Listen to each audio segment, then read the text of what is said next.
প্রিয় দর্শক, আসসালামু আলাইকুম। আপনারা দেখছেন সিল টিভির প্রতিদিনের সকালের অনুষ্ঠান সংবাদ শিরোনাম। সংবাদ শিরোনামে সংবাদ বিশ্লেষণে আহ সংবাদ বিশ্লেষণ আজকে অতিথি এম এ রহিম, সাংবাদিক এম এ রহিম, বাংলাদেশ বেতার সিলেট। রহিম ভাই, আপনাকে স্বাগত। জি, আপনাকে অনেক ধন্যবাদ। জি, সারাটি অনুষ্ঠানে সঞ্চালনে আমি থাকবো, মাহবুবুল আলম মিলন। আর আজকে প্রিয় প্রিয় দর্শক, তিনটি পত্রিকা এসছে আমাদের স্টুডিওতে। আজকের পত্রিকা বাংলাদেশ মিডিয়া এবং দৈনিক কাজী বাজার, এই তিনটি পত্রিকা নিয়েই আমরা শিরোনাম পড়ব এবং অতিথির কাছে আমরা গুরুত্বপূর্ণ খবরের বিশ্লেষণ শুরু করব ইনশাআল্লাহ। জি, আজকেও আমাদের পরিকল্পনা আছে শেখ নুরুল ইসলাম আর স্কুল অফ জয় অটিস্টিক শিশুদের প্রতিষ্ঠান প্রশিক্ষণ কেন্দ্র নয়া সড়ক সিলেটের সৌজন্যে আজকে অনুষ্ঠানটি সম্প্রচারিত হচ্ছে। এই প্রতিষ্ঠানের উত্তরোত্তর উন্নতি কামনা করছি আমরা। যাদের প্রিয় দর্শক, আপনাদের জ্ঞাতার্থে বলছি, যাদের ঘরে সন্তানরা এরকম অটিস্টিক সন্তানরা আছে, আমাদের সিল টিভির সাথে যোগাযোগ করলে আমরা এই প্রতিষ্ঠানের সাথে আপনাদেরকে আমরা পরিচয় করে দেব এবং সত্যিকার অর্থে এগুলো চিকিৎসার মাধ্যমে ভালো হয় এবং আমরা দেখছি এই প্রতিষ্ঠান প্রতিনিয়তই কিন্তু ভালো হচ্ছে এবং জেনারেল স্কুলেও তারা ভর্তি হচ্ছে পরবর্তীতে এখান থেকে লেখাপড়া করে। এই প্রতিষ্ঠানে আমরা সফলতা কামনা করি। পত্রিকা পড়ার আগে আজকের দিন তারিখটি জানিয়ে দিচ্ছি। আজ বৃহস্পতিবার 30 জুলাই 2026, 15 শ্রাবণ 1433 বঙ্গাব্দ, 15 সফর 1448 হিজরি। দেখতে দেখতে জুলাই মাস শেষ হয়ে গেল, বর্ষাকালও শেষ হয়ে যাচ্ছে। বর্ষাকাল বিদায়। আমাদের সিলেটে একটু কথা বলি পড়ার আগে। বর্ষাটা আষাঢ় মাসে কিন্তু অনবরত বৃষ্টি ছিল, এটা বোঝা গেল বর্ষাকাল। কিন্তু শ্রাবণে এসে কিন্তু এই কয়েকদিন কিন্তু প্রচুর খরা ছিল আর কি।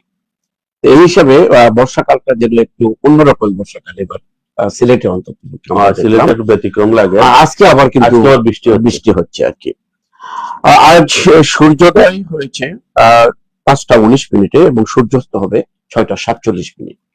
পত্রিকা পড়া শুরু করছি। প্রথমে হাতে নিচ্ছি আজকের পত্রিকা, জাতীয় পত্রিকা।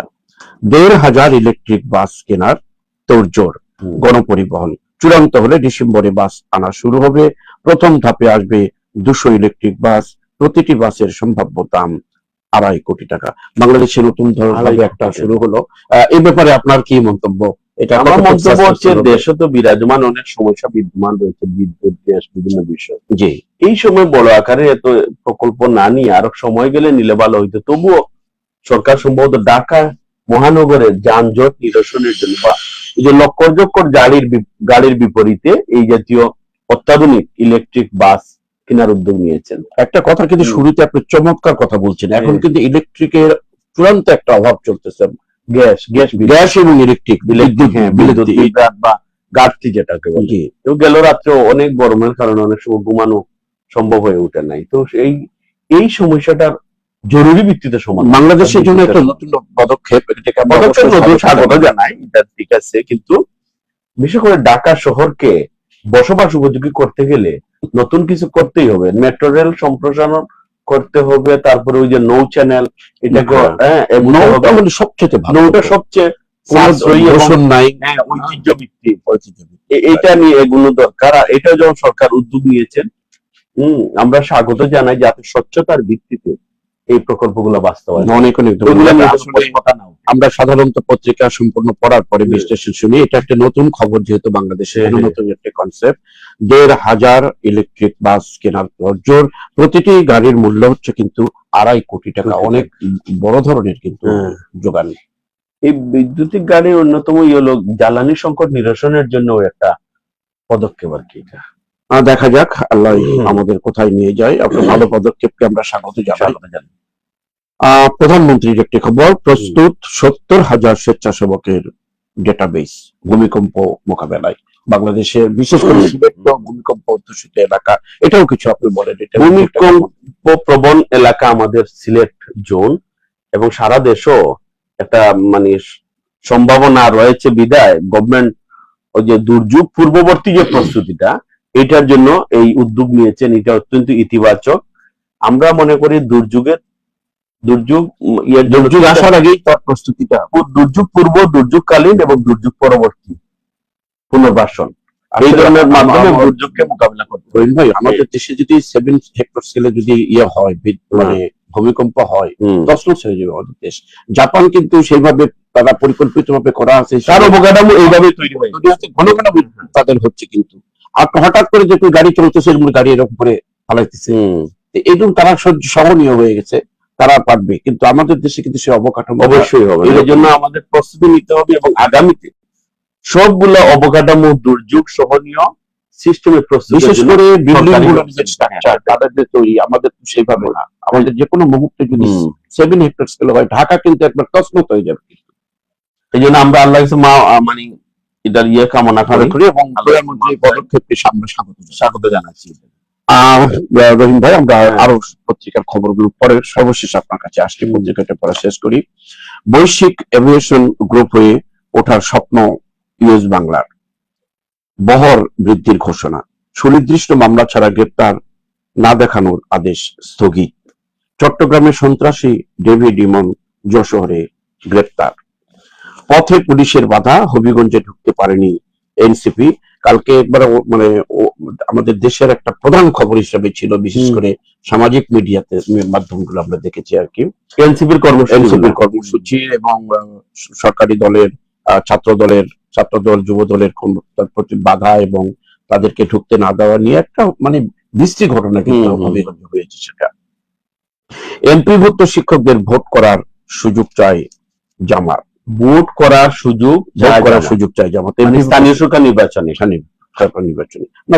তারা তো সব জায়গায় তখন ভোট করার অনুমতি পাইলে তো সব জায়গায় তারা নির্বাচন করবে, তখন যখন ভোটার হয়ে যাবে তখন তারা। ভোটার তো অলরেডি থাকে, কিন্তু তাদেরকে নির্বাচনে প্রার্থী হওয়ার বিষয়টা করা হয়েছে এখানে মূলত।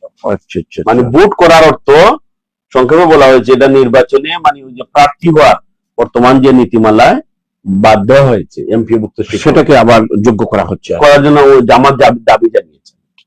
আচ্ছা, অন্যান্য খবর আসি আরো পড়ি। ইরানের বিরুদ্ধে হামলার যুক্ত হলো সৌদি আরব, মধ্যপ্রাচ্যের সংঘাত, নতুন করে আর একটি যুদ্ধের দাঙ্গামা। যুক্তরাষ্ট্র সৌদির দাবি, ইরাকে সশস্ত্র গোষ্ঠীগুলো তাদের স্থাপনা হামলা চালিয়েছে। ইরাকে যৌথ হামলায় অন্তত 20 জন নিহত, 32 জন আহত।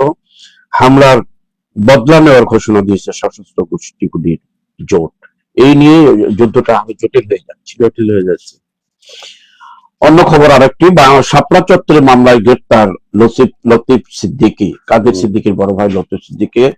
ওই 2000 কত সালে ঘটে, 14 সালে বোধ হয় যে শাপলা চত্বরের ঘটনাটাকে অ্যারেস্ট করা হয়েছে।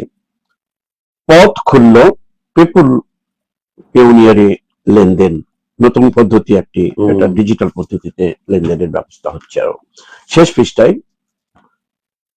পৃষ্ঠায় যে খবরগুলো আছে তার মধ্যে যেটা পড়ে শুনেছি, চট্টগ্রামের সবখানে গ্যাসে টান, গ্যাস সংকট। এখানে খবরের কিছু দিক তুলে ধরা হয়েছে। টানা 10 দিন এলএনজি টার্মিনাল কারিগরের ত্রুটিতে এই পরিস্থিতি, চাহিদার বিপরীতে 44% কম গ্যাস পাচ্ছে চট্টগ্রাম। শিল্প কারখানায় উৎপাদন কমেছে অন্তত 30%, উদ্বেগ ব্যবসায়ীদের। সিএনজি স্টেশনগুলোতে 5-6 ঘন্টা দীর্ঘ লাইন, কবে পরিস্থিতি স্বাভাবিক হবে জানে না পেট্রো বাংলা। একেবারে বিভৎস অবস্থা, এই তো বললাম না, দুর্বিষহ অবস্থা গ্যাস বিদ্যুৎ সেক্টরে, এবং যে সিএনজি পাম্প গুলো মানে খুব খারাপ অবস্থা যাচ্ছে, যেটা এই সময় আমরা প্রত্যাশা করতে পারি না, জাতি করতে পারে না। এটার জন্য সরকারের বিশেষ ব্যবস্থা নেওয়া উচিত, না হইলে এটা নিয়ে বড় ধরনের সংকট সৃষ্টি হবে। মানুষ মানে হয়ে যাবে, মানুষ সংক্ষুব্ধ বিরুদ্ধে 8-6 ঘন্টা যদি লাইনে থাকতে হয় তাহলে মানুষ তো না। কালকে দেখে আসছি বিশাল লম্বা লাইন, সিএনজি পাম্পে গ্যাস নাই অথবা বন্ধ। এটা খুবই মানে খারাপ অবস্থা, এটা থেকে মুক্তি করতে হবে, মুক্তি চাই আমরা, সরকারকে দাবি জানাচ্ছি আজকে আমরা। আরেকটি খবর, ধর্ষণ গর্ভপাতের অভিযোগ, যুব জামাতের নেতার বিরুদ্ধে মামলা। এই কয়েকদিন আগে জামাতের আর একটি খুবই আলোচিত সমালোচিত হয়ে গেল, যশোর চার বোধ হয়, একজন এমপি নজরুল ইসলাম, গাজী নজরুল ইসলাম। এই সংবাদগুলা জাতি হিসাবে আমরা আসলে খুব লজ্জাস্কর এবং আমরা কি বলবো, একটা আমরা খারাপ তারপর যদি একজন মনে করেন ইসলামিক দলের নেতারা যখন এটা করে, অর্থাৎ সাদা পাঞ্জাবি সাদা কাপড়ের দাগটা খুব তাড়াতাড়ি দেখা যায়। তো এইগুলো থেকে অন্তত পক্ষে জামাতের এই ধরনের কর্মকাণ্ড কিন্তু আমরা কিন্তু আগে লক্ষ্য করিনি, কিন্তু ইদানিং কালে এটা কিন্তু বেশি বেশি হচ্ছে। ইদানিং বেশি এটা একটা ভাইরাসের মতো হয়ে যাচ্ছে। ওই যে ডেঙ্গু যেরকম ভাইরাস হয়ে যায়, এইটা তারা নিয়ম করছে, কিন্তু তাদের দল থেকে আবার অনেক সময় দৃশ্যমান হলে কঠোর ব্যবস্থা নেওয়া হচ্ছে। আমরা চাইবো যে ঘটনা ঘটার পরবর্তীতে পদক্ষেপ নেওয়ার চাইতে সবাইকে নিয়ে বসে এটার একটা গাজী নজরুল কিন্তু আরো দুটো ঘটনা আরো ঘটে যাবে, পদক্ষেপ নেওয়ার পরে কিন্তু আরো ঘটছে কিন্তু ঘটনাটা। আমার মনে হয় একটি বড় দল জামাত এই ব্যাপারে কঠোর পদক্ষেপ নেবেন আরো, তাহলে হয়তো দলটাকে আবার ঠিক করতে পারে। মানুষ মাত্র ভুল হতে পারে, কিন্তু এটা যদি তখন নিয়ন্ত্রণ আনা হয়, নিয়ন্ত্রণে গেলে তখন হয়তো এটা সংশোধন আসবে বলে আমরা মনে করি। আরো খবর, সমঝোতা হয়নি, এমপির গাড়ি আটকে বিক্ষোভ, জেলা প্রশাসনের মধ্যস্থতায় গতকাল বৈঠক হয়। বৈঠক শেষে জেলা প্রশাসক জানান সমঝোতা হয়েছে, এমপির মেয়ের বিচার চেয়ে বিক্ষোভ করবেন শিক্ষক শিক্ষিকারা। এটাও কিন্তু একটা অনতি বিলম্বেই ব্যবস্থা না নিলে কিন্তু জনবিস্ফোরণ আবার হয়ে যেতে পারে। আরো খবর, বিএনপি নেতা জনির বিরুদ্ধে অভিযোগ বাবুর, এবারও তিনি ফিরছেন, হারালেন স্বামী ছেলে, পদ্মায় নৌকাডুবি। নোয়াখালীতে নতুন গ্যাস লুপের খনন শুরু, গ্যাস নিয়ে যে সংকট চলছে একটা ভালো দিক আমরা, এটা ওই যে এটা মানে দুঃখের মধ্যে আশার বাণী। এটা আমরা চাইবো যে কি মাধ্যমে মানে নোয়াখালী সেনবাগের উপজেলায় এটা খনন হচ্ছে। আসলে সিলেটে যতগুলো অনুসন্ধান হয়েছে গ্যাসের, পর্যায়ক্রমে যদি গ্যাসগুলো খোলা হয়, উন্মুক্ত করা হয়, সে ব্যবস্থা নেওয়া হয়, বিদ্যুৎ এবং গ্যাস এই দুটো যদি আমাদের দেশের জন্য যদি অ্যাভেলেবল হয়, আমাদের জনভোগ কমে যাবে এবং দেশের চাকা, এটা হলো মানে আমার মূল চালিকা শক্তি, অর্থনীতি মূল চালিকা এবং জীবনযাপনের মূল চালিকা শক্তি। আমাদের প্রতিষ্ঠান আছে সরকারিভাবে, বাংলাদেশ গ্যাস তেল অনুসন্ধানী প্রতিষ্ঠান, যেটা এটার মাধ্যমে একটা নিবিড় জরিপ করে যেখানে যেখানে গ্যাসের সম্ভাব্যতা আছে এখান থেকে উত্তোলন করে আমাদের যে সংকটগুলা সমাধান করা উচিত। এইটা হলো জরুরি কাজ। এই অনেক বড় বড় মেগা প্রজেক্ট এইগুলা নিয়ে সরকার সময় কাটায়, এইগুলো আগে চিন্তা করতে হবে। আরেকটা কথা, মালয়েশিয়া সফরের পরে আমাদের প্রধানমন্ত্রী কোন দেশে যাবেন এটা নিয়ে 3টা দেশের কথা বলা হয়েছিল, চীন, তারপর হচ্ছে আপনার আরেকটা কোন দেশ, এবং ভারত। এবং ভারতের অপেক্ষা করছে, তারেক রহমানকে স্বাগত জানাতে অপেক্ষায় ভারত, হাই কমিশনার দীনেশ। এই খবরটি সে সম্ভবত ভারত সফর, সংবাদে এটা প্রতিমান হলো। লক্ষ্য অর্জনে ব্যর্থ, প্রাথমিক স্কুলের 50 শিক্ষককে শোকজ। শিক্ষকদের আসলে শোকজ হলেই কিন্তু চাকরির থেকে বরখাস্ত নয়। আমরা এই শোকজ উনি তো জবাব দেবেন, তারপরে এটা পর্যালোচনা হবে, তারপরে তার বিভাগীয় ব্যবস্থা নেওয়া হবে, এই আর কি। এই তো কি, মাটির নিচে মিলল 3 মোটর সেল। লক্ষ্মীপুরের রামগতিতে পানির পাইপলাইন স্থাপনের জন্য মাটি খোঁড়ার সময় মুক্তিযুদ্ধকালীন তৎকালীন প্রাচীন সেই এটা ঐতিহ্য বা এবার জাদুঘরের নিচে ছিল, মাটির নিচে ছিল, জাদুঘরে নিয়ে রাখা হবে। এই ছিল মোটামুটি 5 স্পেশালি খবর। আরেকটি খবর আমরা পড়া হয়নি, রাকসু ও শিবির নেতাদের বিচারের দাবি শিক্ষার্থীদের, শিক্ষক নেটওয়ার্ক প্রতিবাদ। এটা হচ্ছে রাজশাহী ইউনিভার্সিটির একটা ঘটনাকে কেন্দ্র করে এই খবরটি এসছে। চট্টগ্রামের সবখানে গ্যাসের টান, এটা নিয়ে আপনি আলোচনা করেছেন। এটা প্রথমে আলোচনা করেছি যে আমরা এই সমস্যার সমাধান চাই, এটা সরকার জরুরি ভিত্তিতে ব্যবস্থা নেবেন, এটাই প্রত্যাশা করি। তো মোটামুটি সব খবরই একটু ভারতের যাচ্ছে প্রধানমন্ত্রী, এই ব্যাপারে কোনো আমাদের প্রধানমন্ত্রী ভারতে স্বাগত জানাতে তারা তো প্রস্তুত আছেন, যাবেন। এটা আমাদের প্রতিবেশী দেশ, নিশ্চয়ই এটার সাথে আমাদের নতুন বাণিজ্য বা বিভিন্ন প্রকল্প নেওয়া হবে। এটা আমরা ওনার সফরটা সাকসেস হোক, সার্থক হোক, এটা আমরা কামনা করি। না, প্রায় 2টি বছর থেকে কিন্তু ভারতের সাথে আমাদের কূটনৈতিক সম্পর্ক কিন্তু নেতিবাচক অবস্থার মধ্যে আছে এবং অনেক মানে স্বাভাবিক হওয়া উচিত, আমাদের অতীতে যেমন স্বাভাবিক অবস্থায় চলা উচিত, বন্ধুসুলভ ভাবে আমাদের যাতে কর্মকাণ্ডগুলো পরিচালিত হয়। বিশেষ করে বাংলাদেশ থেকে যে চিকিৎসা নেওয়ার জন্য যে মানুষদের যারা যাতায়াত করতো তারা অনেক অসুবিধার মধ্যে। আরো হয় কি মিলন ভাই, আমি মনে করি যে প্রতিবেশী দেশের সাথে আমাদের যে যে ব্যবসা বাণিজ্য গুলা করলে অর্থনৈতিক ভাবে আমরা এগুতে পারবো, এই ব্যবসাগুলো শান্তিপূর্ণ ভাবে এগুলা উদ্যোগ নেওয়া উচিত। আমরা এই সফরের মধ্য দিয়ে ভারত বাংলাদেশের 2 বছরে যে টানাপোড়েন যে আছে কূটনৈতিক অবস্থাটা, এটা হয়তো আরো উন্মুক্ত সবকিছুর মূল্য হলো স্বাধীনতা বাংলাদেশটা আমরা গরিব থাকতে চাই না, আমরা একটা সমৃদ্ধ দেশে রূপান্তরিত হতে গেলে যে যে পদক্ষেপ নেওয়া দরকার এটা নিতে হবে। অভাব থাকলে শান্তি আসে না, অভাব আসলে বাংলাদেশ একটা উন্নয়নশীল দেশ, এই উন্নয়নশীল দেশ যদি এরকম করে পার্শ্ববর্তী দেশগুলোর সাথে যদি বন্ধুত্ব সবসময় আন্দোলন মারামারি কেন জানি আমরা জাতীয় বিষয় যেন আমরা সিদ্ধান্ত নিতে পারি না, এক হইতে পারি না, এটাই মনের দুঃখ আর কি। মনে এইটাই জাতি হিসাবে এই জন্য অনেক মানুষ আজকে দেশ ছেড়ে বহির্বিশ্বে গেস্তাম মানে ইয়ে করছেন, তারা এনআরবি হিসাবে অবস্থান। আমরা জাতীয় পত্রিকা সরিয়ে অন্য পত্রিকার দিকে আসি, আর কোনো খবরে না, এটা অনেকগুলো রহিম ভাই হাতে নিচ্ছি বাংলাদেশ মিডিয়া। বাংলাদেশ মিডিয়ায় একটা নতুন খবর, নতুন না, গতকালকে শুধু টুথপেস্টের খবর ছিল, এটা টুথপেস্টের যোগ হয়েছে সয়াবিন তেল। টুথপেস্টের পরে এবার সয়াবিন তেলে ভয়াবহ মাত্রায় মাইক্রোপ্লাস্টিক, যেটা শরীরের জন্য মানবদের জন্য ক্ষতিকর। প্রাণনাশের আশঙ্কা থাকলে ডিসেম্বরের মধ্যেই বাংলাদেশে ফিরতে চান শেখ হাসিনা। যদিও এটা আমরা সামাজিক মিডিয়ায় মাধ্যমে দেখেছি, কিন্তু পত্র পত্রিকায় কিন্তু একটা ফলাও করে লেখা হয়েছে বাংলাদেশ মিডিয়াতে, শেখ হাসিনার ছবি সহ খবরটি এসছে। ভালো লেগা বিদেশে পাঠাইলাম, এমন জানলে কখনো পাঠাইতাম না, সকালে মোবাইলে কল আইছে। এটা আঞ্চলিক ভাষায় লেখা হয়েছে।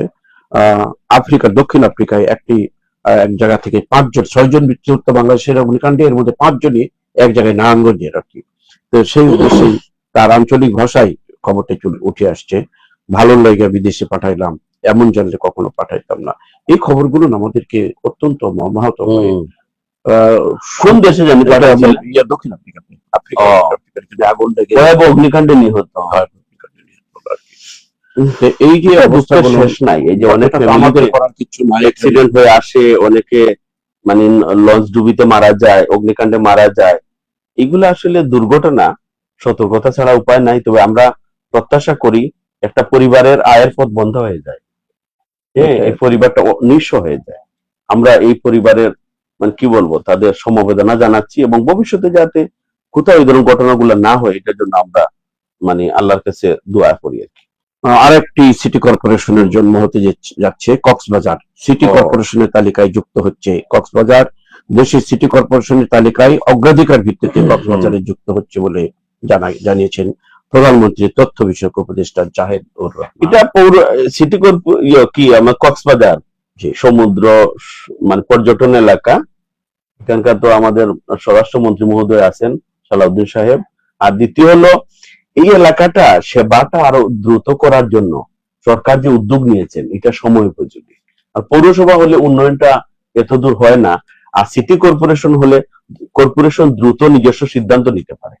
এই এলাকাটা বাংলাদেশের জন্য কিন্তু অর্থনীতিতে অনেক অবদান রাখতেছে, এখানে হলে মনে হয় এটা অর্থনীতিতে আরো অবদান রাখবে, তাদেরকে সুযোগ অর্থনীতি অবদান রাখবে এবং বিশ্বের সব দেশের মানুষ কোনো না কোনো ভাবে একবার কক্সবাজারে আসেন। এই জন্য এই কর্পোরেশনের মধ্য দিয়ে নাগরিক সুবিধাটা আরো বৃদ্ধি হবে, এটি আমরা প্রত্যাশা। বাংলাদেশের জন্য নেতিবাচক আরেকটি খবর, বাংলাদেশে ইয়াবা আসক্তি নিয়ে আন্তর্জাতিক গণমাধ্যম ভয়ঙ্কর তথ্য দিয়েছে। এই যে ইয়াবা, দেখা যায় যে যখন যে সরকার থাকে তাদের ছত্রছায়ায় কিছু মানুষ গড়ে ওঠে এই ব্যবসাটা, মানে ইয়াবাটা দেখেন গ্রামাঞ্চলে মানুষ বাবা বলে সংক্ষেপে বলে বাবা। আমি ওই এলাকায় দেখলাম সাধারণ মানুষ বলতে পারে না, তখন বলে বাবা। এইটার বিস্তৃতি বিশেষ করে বর্ডার এলাকায় মানে ব্যাপক আকারে বৃদ্ধি পেয়েছে। এটার জন্য বিভিন্ন সামাজিক উদ্যোগ নেওয়া হচ্ছে। আমি বলবো সামাজিক উদ্যোগ কেন, মূল যে আমাদের বিজিবি যারা বর্ডারের নিয়ন্ত্রণে বসে আছেন ওনারা কি করেন, এবং অনেক সময় দেখা যায় মাদক ধরা হয় কিন্তু কোথাও আসামি ধরা হয় না। এটা একটা প্রশ্নবিদ্ধ বিষয়। এটা সত্যিকারের যদি মাদক রোধ করতে হয়, ধরতে হয়, তাইলে প্রধান ভূমিকা থাকতে হবে আমাদের বিজিবি, এরপরে পুলিশ বলেন বা অন্যান্য আইন প্রয়োগকারী সংস্থা। আমরা চাইবো যে এটা সত্যিকার অর্থে দমন করলেন না করা গেলে আমাদের দেশের বিশেষ করে নতুন প্রজন্ম বা যুব সমাজ এরা ধ্বংসের দ্বার প্রান্তে চলে। সুন্দর একটি কথা বলেছেন, মাদক নয়, মাদক যে কারবারি তাদেরকে ধরতে হবে, অবশ্যই মাদক তাদেরকে আটকালে শুধু চলবে না, ভয়ঙ্কর তথ্য যেন আগামীতে ভয়ঙ্কর হয়ে না থাকে এই আশা করি। এই যে মূল একটা খবর যাতে লাল কালি খুব বড় করে 4 কলমে লিখেছেন, টুথপেস্টের পর এবার সয়াবিন তেলে ভয়াবহ মাত্রার মাইক্রোপ্লাস্টিক যেটা শরীরের জন্য ক্ষতিকর। আমরা যা খাচ্ছি এক ধরনের আমরা বিষের মধ্যে বসবাস করছি, অখাদ্য কুখাদ্যের মধ্যে আমরা বসবাস করছি। বের হলে কোথায় যে খাওয়া যাবে বাসার বাইরে কোনো জায়গায় পাওয়া যায় না। আমি কিছুদিন সৌদি আরবেও মানে উমরা হজের জন্য গেলাম, তাদের আমি দেখলাম যে যতটা রেস্টুরেন্ট খুব স্বাস্থ্যসম্মত বা পরিপাটি অবস্থায়। আমি চাইবো যে এটা হওয়া দরকার। পাশাপাশি দেখেন এই যে কোনো খাদ্য জাতীয় জিনিসে একটা কি হয়, ওই যে টেস্ট করা হয়েছে এখন গিয়ে এটা ধরা পড়ছে। এতদিন আগে এটা আমি সে কথাটা বলতে চাই রহিম ভাই, সয়াবিন তেল কি আজকে আমরা খাচ্ছি? দীর্ঘদিন থেকে সয়াবিন তেল বাজারে ছয়লাভ হয়ে আছে। নিয়ম হলে যে পণ্যটা দেশে ঢুকবে ওই সময় ল্যাবরেটরিতে টেস্ট করে মানুষের জন্য স্বাস্থ্যসম্মত কিনা টেস্ট করে ঢুকতে হবে, না এটা কেন ঢুকবে এই দেশে? খাওয়ার পরে আপনি পরীক্ষা করে দেখলেন মাইক্রোপ্লাস্টিক, এটা আগে দেখা হলো না কেন? এই যে মানুষের যে ক্ষতি হলো এটা দায় নেবে কে? না, সম্ভবত আগে হয়তো মাইক্রোপ্লাস্টিক ছিল না, সেই পদ্ধতিটা এরকম ছিল, বেশি লাভের আশায় হয়তো যেভাবে এখন প্রস্তুত হচ্ছে সেখানে মাইক্রোপ্লাস্টিক। তাইলে যে কোনো ভাবে যে কোনো পণ্য সন্দেহ হইলে আমাদের যে ন্যাশনাল যে ল্যাবরেটরি আছে, ওই যে সায়েন্স ল্যাব বা বিভিন্ন উপজেলা বা জেলা পর্যায়ে যেগুলো আছে, এগুলো সত্যিকার টেস্ট করে ল্যাবরেটরি টেস্ট করে বাজারে চালানো। টুথপেস্টের বিকল্প তো অন্যভাবেও ডাক্তার খোসা মাজা একযোগে এটা তো বডি বিষয়ে যাচ্ছে না, এটা কিন্তু এই যে সয়াবিন তেলে কিন্তু ভয়ানক। আপনি একজন কৃষিবিদ বলবো, একটা এগ্রো ফার্মে প্রতিষ্ঠাতা, এখানে মানুষকে নিজে খাওয়ার জন্য যে একটা প্রকৃতিগত ভাবে যে একটা সৃষ্টি করছেন, এই তো সয়াবিন তেলটা কিন্তু যদিও এটা প্রকৃতি থেকে তৈরি হচ্ছে, কিন্তু তারপরে যখন প্রক্রিয়া করা হচ্ছে এই প্রক্রিয়ার মধ্যে কিন্তু সমস্যা থাকার কারণে কিন্তু এই মাইক্রোপ্লাস্টিকটা আসছে।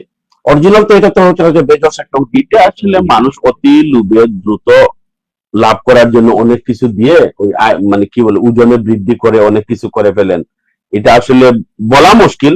তবে এটার জন্য যে আমাদের যে দপ্তরগুলো রয়েছে, নিরাপদ খাদ্য দপ্তর, সরকারি বিভিন্ন দপ্তরগুলো আছে না, তারা যথাযথভাবে পরীক্ষা নিরীক্ষা করে এগুলা বাজারে ছাড়বেন, এটার মানে নিবিড় পর্যবেক্ষণ নেওয়া উচিত। যখন ধরাই পড়েছে মাইক্রোপ্লাস্টিক হয়তো সব তেলে নাই, কোন কোন ব্র্যান্ডের তেলে হয়তো আছে, কোন ব্র্যান্ডের, এটা তো ডিটেলস, এটা এই লাইনে যারা কাজ করছে যারা দায়িত্বশীল তারা দেখবেন যেটার মধ্যে অ্যাকচুয়ালি এরকম তাদের নাম ফলাও করে এগুলোকে দিবেন বা সিলগালা করবেন প্রয়োজনে তাদেরকে, তারা দিবেন করবেন। সুন্দর আলোচনা হচ্ছে। আর একটি খবর যেটা অন্য পত্রিকায় এসছে, হবিগঞ্জে ঢুকতেই এনসিপির গাড়ি বহর আটকে দিল পুলিশ। সেখানে যেহেতু 44 ধারা জারি করা, 144 ধারা জারি ছিল গতকাল হবিগঞ্জ শহরে। জি, শহরে ঢোকার আগে বোধহয় তার নিরাপত্তা বাহিনী তার গতিরোধ করেছেন। তো সব মিলিয়ে আমরা এটা নিয়ে কি বলবো যে এখন দেশে বিশৃঙ্খলাটা খুবই দুঃখজনক এবং জাতি প্রত্যাশা করেন না। যেহেতু জুলাই আসছে, জুলাইয়ের অতীত ইতিহাস অনুযায়ী তারা জুলাই মার্চ করছেন, বিভিন্ন শহরে উপজেলা পর্যায়ে যাচ্ছেন, এটা শান্তিপূর্ণভাবে যাওয়া উচিত। যা কিছু বলার এটার জন্য তো আমাদের পার্লামেন্ট আছে, ওইখানে কথা বলবেন, ওইখানে সিদ্ধান্ত হবে। মাঠে এই যে এত বিশৃঙ্খলা মারামারি এগুলা নিয়ে আমরা কোথায় যাচ্ছি? একটা দিবস পালন হবে সুন্দরভাবে, মানুষ তো এক একজন এক একদিকে সাপোর্ট দেয়, এটা লক্ষ্য উদ্দেশ্য জাতিকে উপস্থাপন করবেন, ঠিক আছে, জাতি কতটুকু সেটা গ্রহণ করবে জাতির ব্যাপার এটা আর কি। এখানে কিছু বডি ল্যাঙ্গুয়েজ, কিছু শারীরিক অবস্থা তারা যে প্রদর্শন করছে এটাও কাম্য নয়। আজকে জুলাই আন্দোলনে কেন এদের উপর হামলা হবে? এটা তো হামলা হওয়ার কথা না।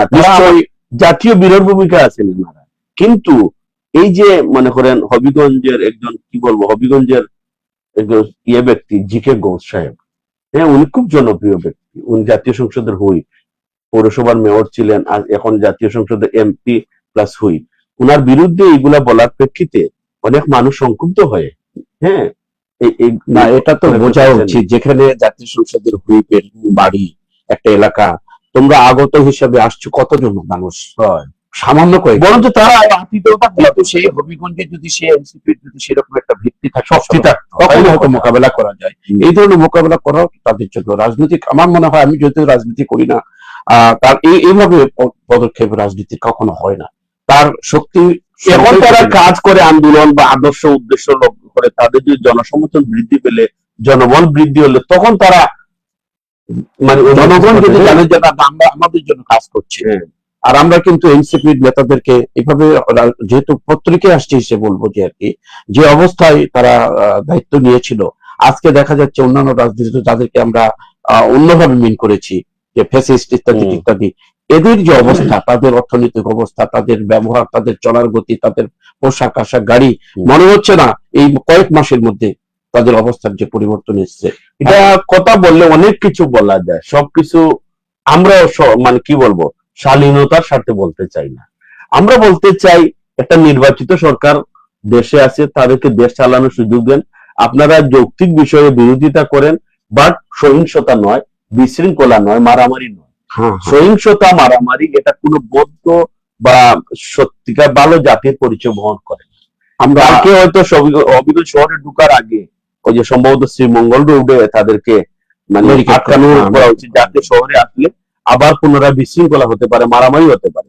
এই শান্তি শৃঙ্খলা রক্ষার্থে পুলিশ তাদেরকে ওখানে, পরবর্তীতে রাত্রে দেখলাম ওনারা যথারীতি আবার পুলিশ স্টেশনে এসে মামলা দিয়েছেন, এবং আমরা দেখেছি এখানে সামাজিক মাধ্যমে, আগে আমরা দূর থেকে দেখতাম যে ইট পাটকেল ছোড়া হতো, পুলিশও মারতো, জনগণ। এখানে দলীয় কর্মীরা পুলিশের গায়ে হাত তুলেছে, এটা আমরা দেখেছি। পুলিশের কলার ধরে টানা হচ্ছে। জনগণের কল্যাণে এনসিপি কাজ করুক, জনগণ তাদের প্রতি আকৃষ্ট হোক, এইভাবে রাজনীতি দলটা যদি চালাই যেতে পারে তাহলে জুলাই আন্দোলনের সার্থকতা হবে। নচেত কিন্তু এরা কিন্তু দেখেন 2 বছরের মধ্যে কিন্তু এনসিপির নেতাদের মধ্যে কিন্তু এখন একটা অন্যরকম একটা ভাব। আমরা এদিকে আর নাই, আমরা অন্য একটি খবর। দেশে ফেরা প্রসঙ্গে সাকিব আল হাসান, ক্রিকেটের রাজপুত্র বলা যায়, অনেক ভয় পায়, অনেকে ভয় পায় এই কারণেই সুযোগটা হচ্ছে না, যেহেতু সরকার দলীয় এমপি ছিল, তৎকালীন সরকার দলীয় এমপি থাকার কারণে এখন দেশে আসতে পারছে না সাকিব। এই ছিল বাংলাদেশ মিডিয়ার প্রথম পৃষ্ঠা। শেষ পৃষ্ঠায় কিছু খবর। প্রতি বছর প্রতি 4 যুবকের একজন বেকার, এই খবরটি গতকালকেও পত্রিকায় এসেছে। 40% শিক্ষা প্রশিক্ষণের বাহিরে। জব্দ সম্পদ ইস্যুতে হরমুজ নিয়ে নতুন হুঁশিয়ারি ইরানের। আন্তর্জাতিক খবর। ইরান যুদ্ধের পর প্রথম মুখোমুখি ট্রাম্প নেতাওয়া। এই যে খবরটি, আমরা এই নেতাওয়ার কথা উনি মারা গেছেন, আর আজকে আমরা দেখছি আবার ইরান যুদ্ধের পর 2 নেতা মুখোমুখি। সাবেক মন্ত্রী লতিফ সিদ্দিকী গ্রেপ্তার, যেটা অন্য পত্রিকায় বলা হয়েছে। সমতার ভিত্তিতে সম্পর্ক এগিয়ে নিতে হবে, সমন্বয় ঢাকা দিল্লি। পররাষ্ট্রমন্ত্রী, যেহেতু প্রধানমন্ত্রী ভারতে সফরে যাচ্ছে হিসেবে পররাষ্ট্রমন্ত্রী স্টেটমেন্ট। হত্যা মামলার আতঙ্কে পুরুষ শূন্যের সুযোগে পাট কাটাই বাধা ও প্রবাসীর স্ত্রীকে মারধর, সামাজিক ব্যাধির মতো এগুলো চলছে। হামের টিকা নিলে হয়তো পরিবারের 6 শিশুকে হারাতে হতো না, আক্ষেপ শৈলং খুমির। এটা পার্বত্য চট্টগ্রামের উপজাতি এরা, তাদের এখানে খবর। বাংলা ভাষায় কথা বলায় ভারতীয় নারীকে বাংলাদেশে পুশ ইন। এই পুশ ইন জিনিসটা কিন্তু ইদানিং খুব বেড়ে গেছে, আগের থেকেই ছিল, কিন্তু এটা ইদানিং বেড়েছে। বাংলা ভাষায় কথা, কলকাতায় কি তা বাংলা ভাষায় কথা বলে না? পশ্চিমবঙ্গে তো সবাই বাংলা ভাষায় কথা বলে, এটা কেন হবে? এইটা হওয়া উচিত। ওই যে পুশ ইন যেটা, হ্যাঁ, এটা ইদানিং বেড়ে গেছে। আমাদের থামাবিল বা ওই যে সোনারহাট এদিকে দেখলাম অনেককে অনেকভাবে অ্যারেস্ট করা হয়েছে। এগুলা যাতে রোধ করে বিজিবি, পুলিশ বাহিনী যৌথভাবে উদ্যোগ নেওয়া দরকার। কি মৌলবাজারে মাদক নিয়ন্ত্রণে মত বিনিময় হচ্ছে, আসলে মাদকের বিষয় নিয়ে সব জায়গায় মত বিনিময় হচ্ছে এবং এটা জনমত সৃষ্টি করা হচ্ছে, যাতে জনগণের মধ্যে সচেতনতা বৃদ্ধি পায়। সমাজের দেখেন অনেক দায়িত্বশীল লোক দেখা যায় মাদকে আক্রান্ত। কিছু কিছু মানুষ ইদানিং জৈন্তাপুর, গোয়েঙ্গার বা আরো অনেক জায়গায় গোপন ক্যামেরায় তাদেরকে ফেসবুকে দেওয়া হয়েছে। এটা সমাজের দায়িত্বশীল পদে ওনারা রয়েছেন। তাহলে দেখেন অন্তরালে কি ঘটছে, মাদকের সেই বল হানানি দিচ্ছে। এটা একটা মানে সিরিয়াসলি সরকারের একটা দমনের ব্যবস্থা নেওয়া দরকার। আর একটি খবর, প্রতি 4 যুবকের একজন বেকার। জি, আপনি এই যে সমাজের জন্য কিছু কাজও করেন আপনার এলাকায়, আপনার একটা এটার উপরে কিছু বক্তব্য। এটা বলা, এখন শুনেন, আমরা ওই যে মা বাবা শিক্ষিত করলো ছেলেদের, তারপরে আবার বেকার, মরার উপর কড়ার গা। এইটার অবশ্যই কর্মসংস্থান সৃষ্টি করতে হবে। কর্মসংস্থান শুধু অফিস আদালতে কেরানিগিরি চাকরি নয়, ওই যে স্বকর্মসংস্থান, যেমন সরকারি চাকরি দিয়ে তো কর্মসংস্থান না, কর্মসংস্থানে তো বিভিন্ন, ওই যে আপনি আপনাকে ছোট্ট একটা ফার্ম করে, আমি ধরেন চাকরি করি না, আমি এখানে আমার আপনাকে কর্মসংস্থান সৃষ্টি করেছি। এই জাতীয় পদক্ষেপ সরকার সহযোগিতা দিয়ে করা সম্ভব। যে বিশেষ করে সিলেটে দেখেন আমাদের যে জল মহাল গুলা বা বিল গুলা, এইগুলা খনন করে যে সমিতিকে দেওয়া হয়, যদি বেকার যুবকদের প্রশিক্ষণের মাধ্যমে দেওয়া হয়, অনেকাংশে বেকার মানে বেকারত্ব দূরীভূত হয়ে যাবে। আরো অনেক বিষয় আছে, দেশের বাইরে যাচ্ছেন, অন্যদিকে খবর যখন পত্রপত্রিকা এসছে, এখন হ্যাঁ। সরকার এই ব্যাপারে সরকার যুবক সমাজের জন্য করে যাচ্ছে, কিন্তু এই যে একটি বাস্তব চিত্র তুলে ধরা হয়েছে এখানে, যে 4 যুবকের একজন বেকার হচ্ছে, প্রতি 4 জনে একজন বেকার যদি থাকে এবং 40% এরকম সর্বশেষ সমস্যার মধ্যে এইটা আছে। বলা যায়, সরকার বিভিন্ন কারিগরি প্রতিষ্ঠান দিচ্ছে, কারিগরি হাই স্কুলে কারিগরি আলাদা বিভাগ করা হয়েছে, বিভিন্ন হাই স্কুল, দাখিল মাদ্রাসায়। কিন্তু সত্যিকার অর্থে যেগুলা করা হয় ওইটা কেউ উদ্যোগ নিয়ে কাজে লাগাচ্ছেন না, ওগুলা আবার ধ্বংস হয়েও যাচ্ছে। প্রশিক্ষণ কেন্দ্রের পাশাপাশি বিভিন্ন হাই স্কুলে কারিগরি সেকশন বা একটা স্টেশন করা হয়েছে, কিন্তু ওইগুলা দেখা গেছে সব জায়গায় সঠিকভাবে কাজে লাগানো হয় নাই। আমরা দাবি জানাবো যে যেখানে যেখানে এখন এই কেরানিগিরি শিক্ষা না, এখন কারিগরি শিক্ষা, জীবনমুখী শিক্ষা কারিগরি গভর্নমেন্ট গুরুত্ব দিয়েছে, আমরা সবাই যেন এটা কাজে লাগে। আমরা শেষ করতে যাচ্ছি, শেষ করার আগে একটি অত্যন্ত হৃদয় বিদারক খবর। সংসারে সাশ্রয়ের চেষ্টা শেষ হলো দেয়াল ধসে মৃত্যুতে। যে চেষ্টা চালাই যাচ্ছে একজন কর্মী, অর্থাৎ ঝাড়ুদার, এই যে আপনার মিরপুর টেকনিক্যাল স্কুলের পরিচ্ছন্নতা কাজ করতেন নাসিমা বেগম 44, সংসারে সবসময় অঘটন ছিল, অভাব অনটন, শেষমেশ দেয়াল ধসে মৃত্যুতে এই অভাব অনটন শেষ হয়ে গেল। এটার পরে বোধহয় আমাদের সিলেটের ডাক না, আমাদের দৈনিক আছে, আমাদের অন্য পত্রিকা আছে, কাজীর বাজার লোকের পত্রিকার সময় শেষের প্রিয় দর্শক, আমাদের সময় প্রায় শেষ। আমরা কাজীর বাজার পত্রিকাটা বিশেষ পত্রিকা পরিচালনাচ্ছি। দেশে ভূমিকম্প মোকাবেলায় প্রস্তুত করা হচ্ছে 1 লাখ স্বেচ্ছাসেবী আলোচনা হয়েছে। শ্রীমঙ্গলে পুলিশি বাধার মুখে এনসিপি কেন্দ্রীয় নেতারা, এটাও আমরা আলোচনা করেছি।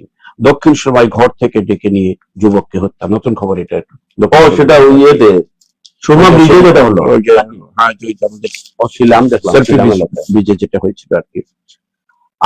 আরো খবর, 6 মাসে সিলেট সহ দেশের বিভিন্ন সীমান্তে 1097 কোটি টাকার চোরাচালান জব্দ।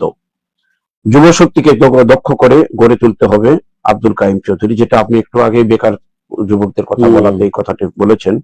বালুচরে প্রবাসীর বাসা থেকে অর্ধ কোটি টাকার বিদেশি মদ জব্দ। বালুচরে মদ মানে ওই তো মাদক খাবার ইত্যাদি। পাথরের বুকে সবুজের সমারোহ, জাফলংয়ে 0 পয়েন্টে পর্যটকদের নতুন আকর্ষণ। আপনার নির্বাচন আমার জন্মভূমি, আমার গোয়েন্দা, এইখানে ওই যে পাথরের মধ্যে আর কি গাছ, পাথরের বুকে সবুজের সমারোহ। আসলে এই ধরনের পাথরের মধ্যে তো সাধারণত ঘাস হয়, এক্ষেত্রে উত্তোলনের অভাবে এরকম হচ্ছে না, কি কারণে? না, ও তো মানুষের বিচরণ কম, হ্যাঁ, এমনি এমনি করে গাছ উঠে গেছে। এটা মানুষের বিচরণ বা কোলাহল কম হলে গাছ বা সবুজ হয়ে যায়। লোভাছড়া নিয়ে কয়েকদিন থেকে পত্রিকা আসছে, আজকের খবর হচ্ছে লোভাছড়া কোয়ারিতে পাথর বোঝাই ভলগেট সহ গ্রেপ্তার 2। এখানে খবরটি এসছে, পাথর বোঝাই গ্রেপ্তার 2 গ্রেপ্তার হয়েছে। শেষ পৃষ্ঠায় কাজীর বাজারের মৃত্যুপথে ইউরোপ যাত্রায় শীর্ষে বাংলাদেশ, আন্তর্জাতিক মানব পাচার বিরোধী দিবস আজ। ইতালির পর এবার গ্রিসের সাগর পথেও নতুন রেকর্ড করেছে বাংলাদেশ তরুণীদের উপস্থিতি। জাপানের শক্তিশালী ভূমিকম্প, নিহত 13। ভূমিকম্প কথা বলতে আমাদের জাপানের কথা আসে, আমরা আগে বলেছি। হজের প্রাথমিক নিবন্ধন 24 সেপ্টেম্বর পর্যন্ত, অনুমোদিত এজেন্সি নিবন্ধনের আহ্বান হ্যাব সিলেট অঞ্চলের সংবাদ সম্মেলনে বক্তারা তারা তথ্য জানিয়েছেন। সিলেট সুনামগঞ্জ মোহনগঞ্জ রেলপথের দাবিতে সংগ্রাম পরিষদের আত্মপ্রকাশ। সিলেট সুনামগঞ্জ মোহনগঞ্জ পর্যন্ত, সিলেট থেকে মোহনগঞ্জ পর্যন্ত নতুন রেল লাইনের জন্য মানববন্ধন। আরো খবর, বাংলাদেশ বালাগঞ্জে আওয়ামী লীগ থেকে রাতারাতি বিএনপি সেজে জমি দোকান দখলের চেষ্টা, রাজনীতির মেরুকরণ। মন্ত্রী উপদেষ্টার সঙ্গে মানব সম্পদ মন্ত্রীর বৈঠক। শ্রমবাজার নিয়ে বাংলাদেশে মালয়েশিয়া ফলপ্রসূ আলোচনা। কমলগঞ্জে পাইপ গান উদ্ধার, যেটা আমরা পড়েছি একটু আগে অন্য পত্রিকায়। দেশে পেপাল সেবা চালুর পথ, নতুন পদ্ধতি চালু হচ্ছে। সিলেট সুনামগঞ্জ রেলপথের কথা আমরা একটু আগেই আলোচনা করেছি। দোয়ারা বাজারের খবরটি দিয়ে আমরা শেষ করবো। দোয়ারা বাজারে বিশেষ অভিযানে ওয়ারেন্টভুক্ত আসামি 3 গ্রেফতার। এটা একটা রুটিন মতো এখন চলছে। আচ্ছা মিলন ভাই, এই বিষয়টা একটু বলা উচিত। শ্রমবাজার নিয়ে বাংলাদেশ মালয়েশিয়ার ফলপ্রসূ আলোচনা। ওই যে ফলপ্রসূ আলাপ, প্রধানমন্ত্রীও মালয়েশিয়া গেলেন, পরে এর আগেও MOU স্বাক্ষরিত হলো। তারপরে শ্রমমন্ত্রী তারপরে কার্যক্রম চালু হলো না। বাধাটা কোথায়? অদৃশ্য বাধাটা কোথায়? এটা একটু জাতি জানতে চায়। সেদিন দেখেন ইয়েতে ওই যে প্রবাসী কল্যাণ ভবনের সামনেও অনেকরা আন্দোলন করেছেন। ফলপ্রসূ আলাপ, তাহলে আমার কথা শুরুটা কবে হবে? ফলপ্রসূ আলাপ হলে তো একবার আশা মানে বানিয়ে দিন, শুধু না একদম ফলপ্রসূ আলাপ মানে যে সেটা স্টার্টিং একটা হবে G2G হতে পারে, আর না হলে মনে করেন টেবলস এর মাধ্যমে, বাইরের মাধ্যমে হতে পারে।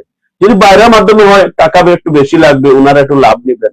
আর না হলে G2G সিস্টেমে যেটা গভর্নমেন্ট যেটা BSL এর মাধ্যমে করবেন, করেন। কিন্তু দেরি হবে কেন? শুরু করলে তো তার কাজ শেষ হবে। এদিকে আমাদের বেকারত্বের কারণে আমার জাতি নাবিশ্বাস, আজকে বেকারের লোকজন ভরপুর। মালয়েশিয়া যাওয়ার জন্য অনেক লোকজন অধীর আগ্রহে অপেক্ষমান। আমরা শেষ কাজ করি, শুরু হচ্ছে না। আজকে শেষ করি। যাই হোক, এটা আমরা চাই মন্ত্রী মহোদয় গেছেন, ওনার যাত্রা শুভ হোক, আমরা ওয়েলকাম জানাই, কিন্তু আমরা কাজ শুরু দেখতে চাই।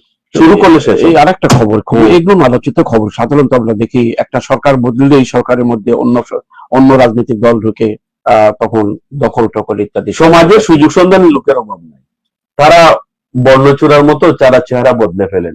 সুযোগ সন্ধানীরা সুযোগ সন্ধানের দান্দায় থাকেন। এই জন্য সরকার মানে আমাদের দলকে, ওই যে বিএনপিকে অনুরোধ জানাবো, আপনারা ত্যাগী যারা মানে আন্দোলন সংগ্রামে যারা সত্যিকার অর্থে জীবন দিয়েছেন, জেল কেটেছেন, তাদেরকে সত্যিকারের মূল্যায়নে রাখা উচিত।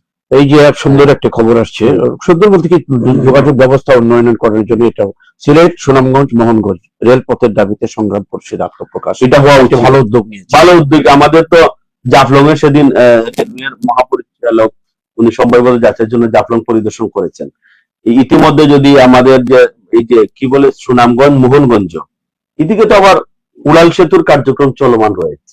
উড়াল সেতু যদি হয়ে যায় তাইলে গভর্নমেন্ট আবার এখানে রেল উড়ালপথের সেতুর পাশে দিয়ে হয়তো এত টেকসই মজবুত কতটুকু হবে ভাই। ওই যে আমরা দাবি জানাবো, সড়ক পথে যে দুর্ঘটনাগুলো, রেলপথ হলে কিন্তু অনেকটা দুর্ঘটনা। না রেলপথ শুনেন, এটা আদি বাহন এবং এটা নিরাপদ বাহন। রেলপথ এবং জলপথ যেটা নৌকা যুগে যেটা, এটা হওয়া উচিত ছিল সাশ্রয়ী এবং জনবান্ধব।